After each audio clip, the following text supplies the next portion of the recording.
Hello viewers, আসসালামু আলাইকুম। Welcome to my channel. এখন আমি আপনাদের সাথে রিভিউ করতে যাচ্ছি i7s TWS Bluetooth airbud.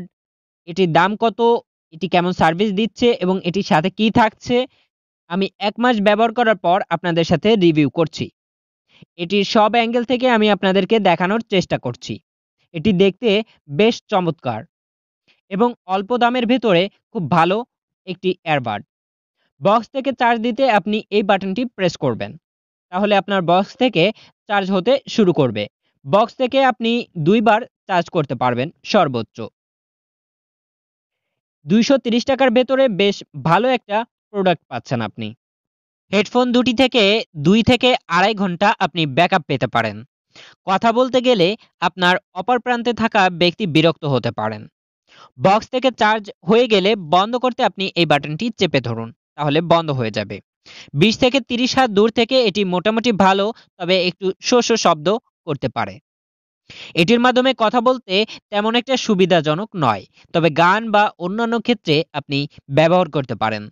Headphone বন্ধ করতে উপরে থাকা বাটনটি চেপে ধরে রাখুন, তাহলে লাল আলো জ্বলে তারপর বন্ধ হয়ে যাবে। এটির দাম ৳২৩০ থেকে ৳২৫০ ভেতরে আপনি পাবেন, তবে বিভিন্ন সেলার আপনার কাছ থেকে বিভিন্ন দামে নিতে পারে।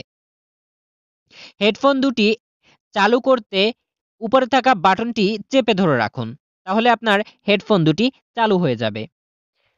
হেডফোন দুটি একসাথে কানেক্ট করতে দুটি চালু করতে হবে, তাহলে আপনি কানেক্ট করতে পারবেন একসাথে। হেডফোনে একটি কানেক্ট করতে অবশ্যই একটি চালু রাখতে হবে। হেডফোনটি কানেক্ট করতে আপনার মোবাইলের ব্লুটুথ চালু করুন এবং কানেক্ট করে নিন। বক্সের চার্জ দিতে এখান থেকে আপনি চার্জ দিতে পারবেন। চার্জের কেবল আপনার মোবাইলের কেবল দিয়ে চার্জ দিতে পারেন। তবে এটির সাথে একটি কেবল দিয়ে থাকে। আর যদি না দিতে চায় তাহলে অবশ্যই আপনি তাকে বলবেন যে এটির কেবল দিন। তাহলে আপনাকে দিবে। তো এভাবে আপনি এটি ব্যবহার করতে পারেন এবং আমি রিভিউ করলাম। আপনার মন্তব্য অবশ্যই কমেন্টে জানিয়ে যাবেন। Thank you.